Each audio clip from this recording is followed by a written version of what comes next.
we're back. It's TV only. It's like a club. It's like being in a club. It's just us hanging out. I've never been invited to this one. It's a speakeasy, and usually we have no idea what we're doing. No, it's just we just kind of Kind of seems like this. Yeah, that's what it is. Well, here's what people always want to know about you. Yeah. Ask them. What's the story with your playing career? It's horrible.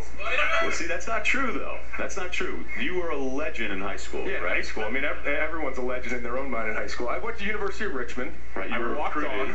on, was recruited, walked on, would never have gotten into school there, so I got in. It helped me get into school there. Got a little bit of grant money, basically.